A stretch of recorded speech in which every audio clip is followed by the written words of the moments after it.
Labour Party presidential candidate Peter Obi addresses the international media where he criticized the Supreme Court for affirming the victory of President Bola Ahmed Tinubu as the winner of the 2023 presidential election. He says the judgment is a breach of confidence that Nigerians have in the judiciary and an unnecessary show of force in enforcing illegality.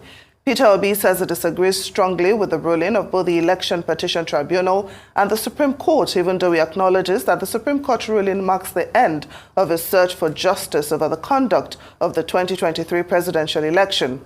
The Labour Party flag-bearer also heaped criticism on INEC for failing to carry out its duties of conducting free and fair election. He, however, says his vision to unveil a new Nigeria that is productive, corruption-free, equitable and just remains intact. This, he believes, will be achieved by the Labour Party and the Obedient Movement. This judgment amounts to a breach of confidence of Nigerians have in our judiciary. To that extent, it is a show of unreasonable force against the very Nigerian people from whom the power of the Constitution drives. The Supreme Court's ruling may represent the state of the law in 2023, but not present demand for substantive justice. The judgment missed principles and precedents. Indeed, the rationale and premise of the Supreme Court judgment have been clearly brought to light by deep, revealing and troubling valedictory remarks of Honorable Justice Musa Datijo Mohammed, JSC, on Friday, 27th, 2023. In disagreeing very strongly with the ruling of both the Presidential Petition Court and the Supreme Court on the outcome of the 25th February presidential election as declared by the Independent Electoral Commission, as Democrats who believe in the rule of law, we recognize that the Supreme Court is the end stage of our quest for legal closure on this matter. As a party and candidate, Daddy and I have now exhausted all legal and constitutional remedies available to us. However, this end is only another beginning of our quest for vindication of hope of the common man for a better Nigeria. After all, sovereignty belongs to the people, even only for historical purposes. It behoves us to place our disagreement with and deep reservation about this judgment on public record. We have long been aware of how weak the national institutions have negatively affected our democracy. This year, 2023, has been quite remarkable and revealing.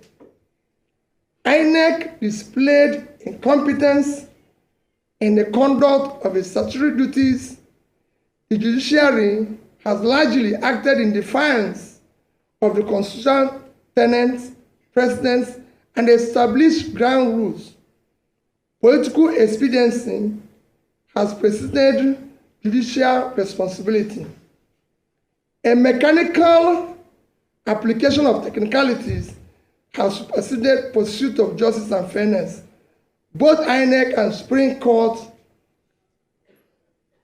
as referees, respectively, shifted the goalposts in the middle of the game. Where the value and import of INEC and recent Supreme Court ruling ends is where our commitment to a new Nigeria begins. Our mission has been more about anchoring a new Nigeria, and it remains unchanged. It is a nation where things will work, where the country will be led from its present waste and consumption orientation to a production-driven economy, Our commitment is to a nation anchored on principles of prudent management of resources, to quickly pull millions out of multidimensional poverty, ensuring transparency and accountability in equitable distribution of opportunities, resources, privileges. In the new Nigeria, we aim to address all unmet needs by showing compassion for all those left behind by the present system. Going forward, we in Labour Party and the Obedient Movement are now effectively in opposition. We are glad that the nation has heard us loud and clear. We shall now expand the confines of our message of hope to the rest of the country. We will meet the people in their places where they feel pain and answer the needs for hope. At marketplaces, motor parks, town halls, boardrooms, university and college campuses, we will carry and deliver the message of a new Nigeria. As stakeholders and elected Labour Party officials will remain loyal to our manifesto. We will continue to canvass good governance and focus on issues that promote national interest and unity and cohesion. We will continue to give primacy to our Constitution, rule of law, and the protection of other liberties. We will offer checks and balances and will vie robustly in forthcoming elections to elect those who share our vision of a new Nigeria. Given the present national circumstance, there is compelling need for a strong political opposition. We shall therefore remain in opposition, especially because of the policies and governance modalities that we in Labour Party campaign for, especially the issue of reducing cost of governance, moving the country from waste and consumption to production, reducing inflation, ending insecurity, promoting the rule of law, guaranteeing the responsibility to protect and stabilize our national currency are clearly not the priorities of the present administration, nor is it interested in achieving sustainable development goals. It has one thing that has gladdened my heart in course of the struggle in the past 18 months. It is the passionate desire of our people, especially young Nigerians from across ethnic and religious divides, to construct a new and restructured Nigeria that will work for all Nigerians. The goal remains the guiding light and abiding inspiration. Finally, I thank all Nigerians who believed in what is now only a revolution postponed. We deeply appreciate the unalloyed, non-partisan moral support millions of youths and ordinary Nigerians across ethnic, religious, geopolitical divides have continued to give Dati and I. We extend our heartfelt gratitude to Nigerians who have supported this mission from the onset. We salute the leadership and members of Labour Party, the Obedient Movement, the Obedient Presidential Campaign, Nigerians in diaspora, support groups, and all people of goodwill who worked diligently and hoped for realization of the beginning of new Nigeria in this election cycle. Nigerians who supported our cause have done so out of patriotism and their sincere conviction that our nation requires and deserves dedicated and visionary leadership who will lead Nigeria toward a brighter future. The energy and dedication of Nigerian youth and obedient movement have been simply amazing. I appreciate and salute them. I want to assure them that this is not the end of our journey, or in fact, the beginning.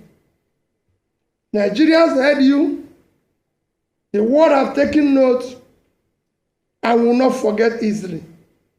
We shall endure, persist, until we reach our destination, because the new Nigeria is our destination. A destination is not an event. We thank in a special way our legal team. We also thank elder statesmen whose wise counsel were immeasurable. To them, we wish to state unequivocally that this judicial outcome, an obvious misinterpretation of substantial justice, has by no means foreclosed realization of a new Nigeria that is possible.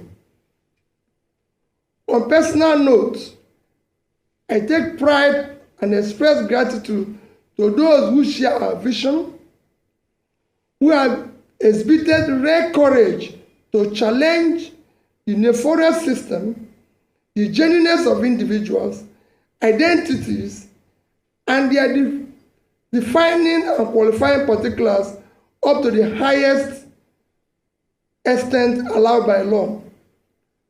Nigeria holds out hope of infinite possibilities leading to a desirable greatness. I remain consistent in my belief of a possibility of a new Nigeria built on character, competence, capacity, compassion, integrity, respect for the rule of law based on justice and fairness. God bless you all. God bless the Federal Republic of Nigeria. Thank you. Thank you, Your Excellency. Please, another round of applause for His Excellency. Thank you. Well, they say the Excellency will entertain questions. Labour Party presidential candidate Peter Obi addresses the international media where he criticized the Supreme Court for affirming the victory of President Bola Tinubu as the winner of the 2023 presidential election. He says the judgment is a breach of confidence that Nigerians have in the judiciary and an unnecessary show of force in enforcing illegality. Peter Obi says he disagrees strongly with the ruling of both the Election Petition Tribunal and the Supreme Court, even though he acknowledges that the Supreme Court ruling marks the end of his search for justice over the conduct of the 2023 presidential election. The Labour Party flag-bearer also heaped criticism on INEC for failing to carry out its duties of conducting free and fair election. He, however, says his vision to unveil a new Nigeria that is productive, corruption-free, equitable and just remains intact. This, he believes, will be achieved by the Labour Party and the Obedient Movement playing its role as a viable opposition party while calling for good governance, rule of law, offering checks and balances against the excesses of the present administration. Peter Obi ended his press conference by thanking all Nigerians who supported his candidacy, adding that the Supreme Court ruling only marks a revolution postponed as the struggle to build a new Nigeria continues.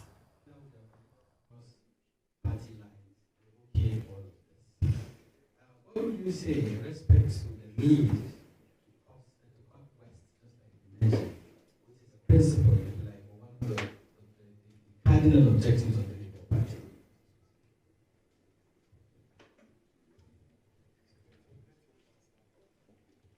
Well, thank you very much. Let me first elucidate a bit.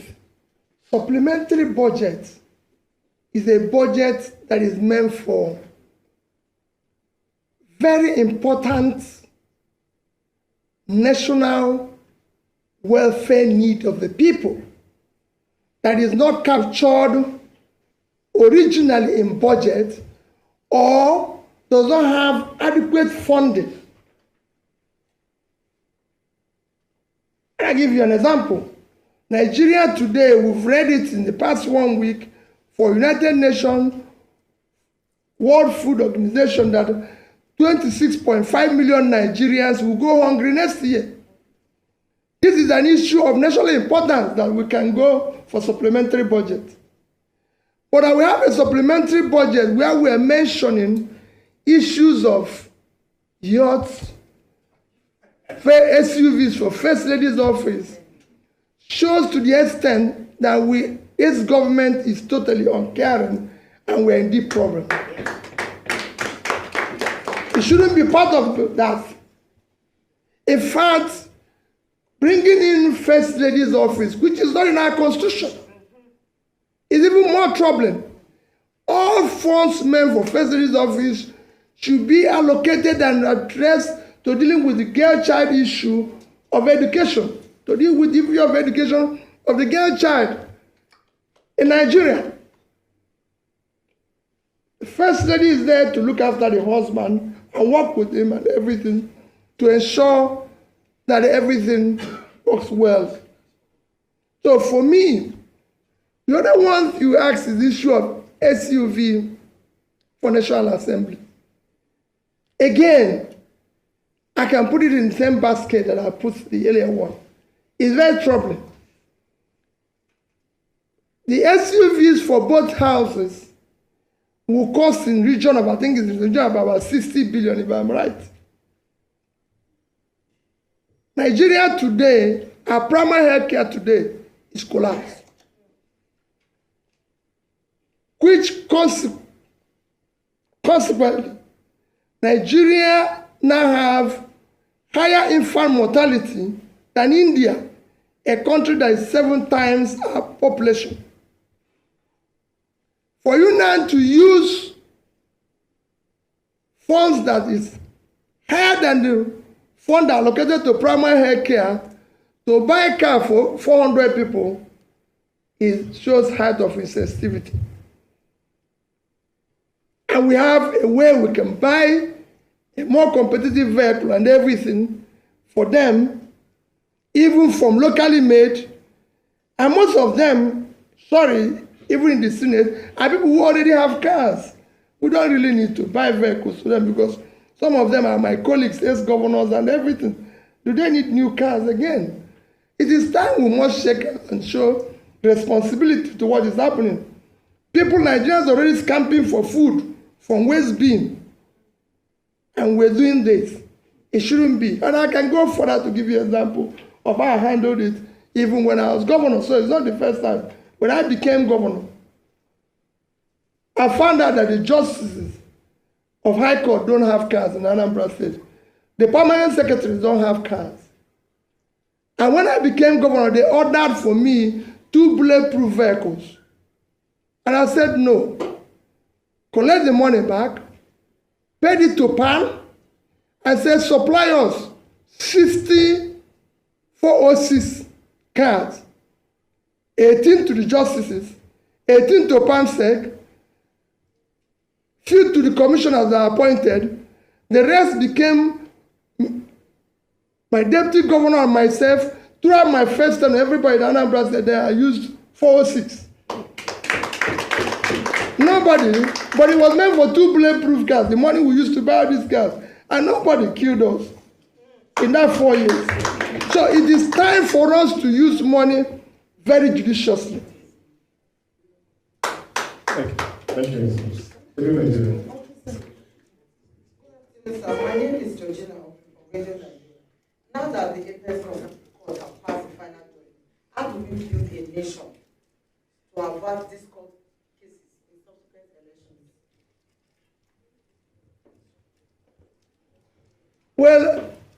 Well, as you can see, everybody have done now that all institutions are broken down. Like it's been now shown, it is now for all of us to work hard together to ensure that we save the country. Those who are in office should do the right things. Those who are in opposition should ensure that the right things are done. And we will do so on our own part aggressively.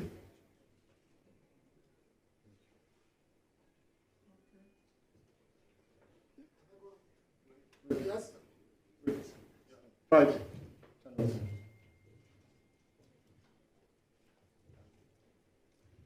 Excellency, my name is Friday. I work for Channels TV. I'd like to ask you, sir. The presidential candidate of the People's Democratic Party, when they also briefed on this same topic, the Supreme Court judgment, he made some recommendations. One of the recommendations that I can remember vividly now is this recommendation for a single term of 6 years on a rotational basis, rotational presidency. What's your view on that? And I just want to take you quickly on the issue that my colleague from Daily Trust raised, the issue of cars for people in the National Assembly. It is true that your party is in opposition now, since by virtue of the judgments of the Supreme Court. But you have your members of your party who are in the Senate, thank God we have one of them here. We also have some of them also in the House of Representatives. They are beneficiaries of this. So, to what extent are you going to engage with them? And of course, those lawmakers at the state level, so that they will stand different from other lawmakers in these parties that seem to be doing things contrary to your vision.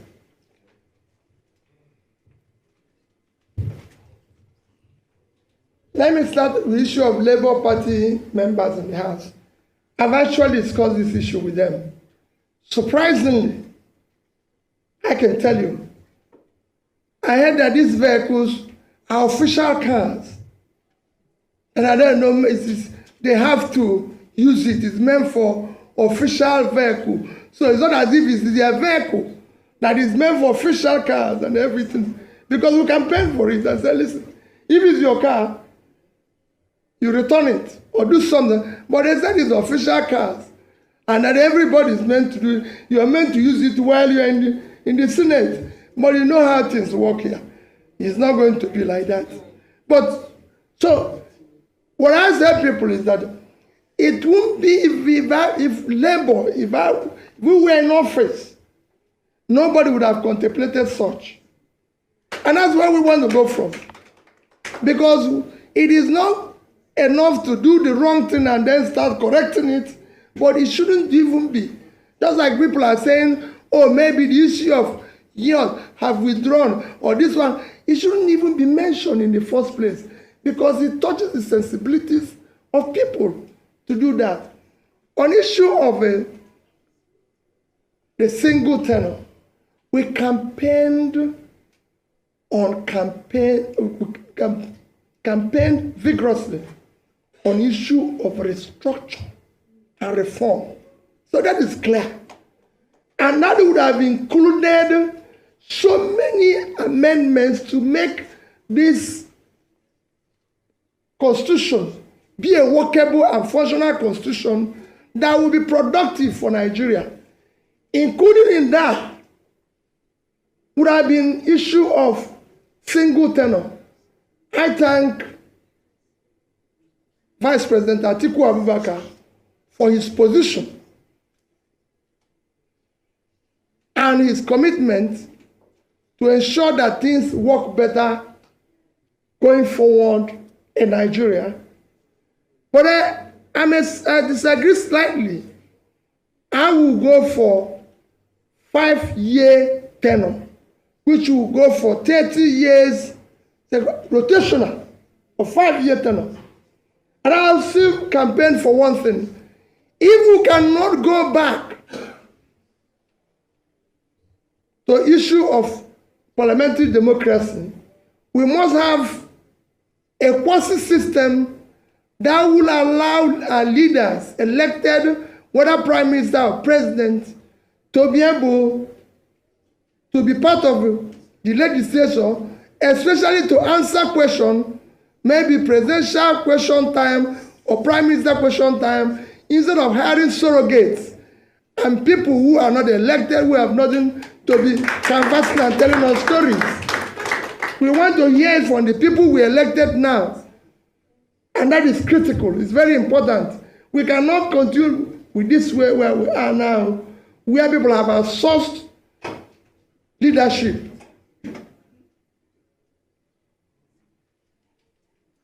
Thank you. Hello? Okay. Hello? Hello?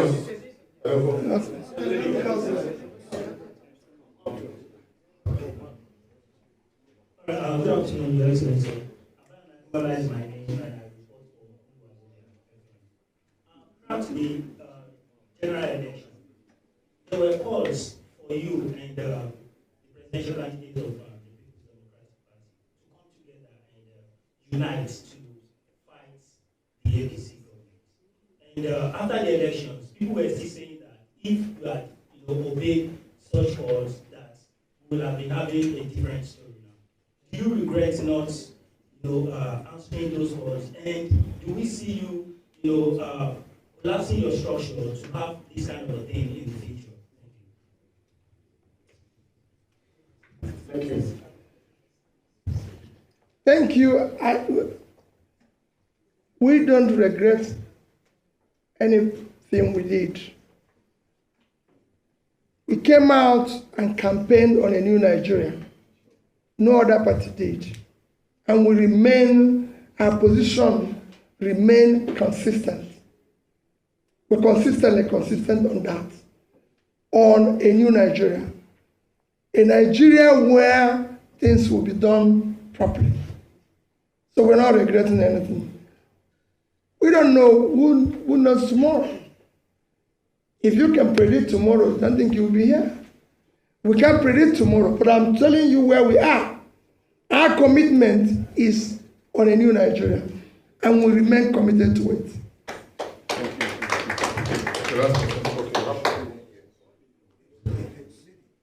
My name is Ben. This is Nigeria. You make an assumption to being a strong opposition to this ruling government. The charity begins at all. First and foremost, I know that there's crisis in Labour Party. Even the German state, there's crisis in the look. From what we have read so far and what we have seen so far, how do we intend to reconciliate everybody across the country so that they can have a viable opposition? Okay. I hope this is the last one. Yeah, the last one. The last one from here. The last one from here. My addition is that since you have exhausted all the legal means to reclaim the mandate, many of your supporters, the young Nigerians, they are tired, thinking that is it going to remain like this with the way the Supreme Court, the Court of Appeal, and the Tribunal has settled this situation. So many of them are drawing back. What advice will you give to them to reclaim that hope of a new Nigeria?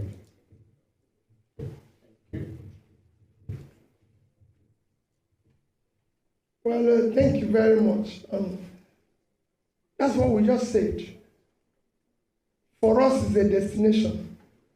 We're committed to where we're going, and nothing will stop that. That is our commitment. And the question before that, where is the man who asked the question before that? On issue of our party. The leadership of our party is not in question. Like it is in every system, especially these are the troubling things that is happening in Nigeria, where people are trying to bring in divisions in other people's houses. The Supreme Court have said those who are leadership of our party, and it's not based on judgment that is purchased or manipulated. It is based on the rule of law. That is this is what it is. And that will follow, and that will respect.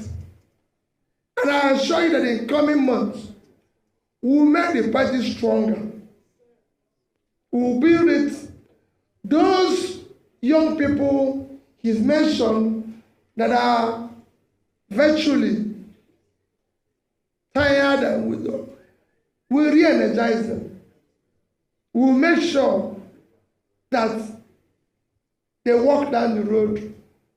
We'll make sure that we carry them along to our destination. We are committed to it.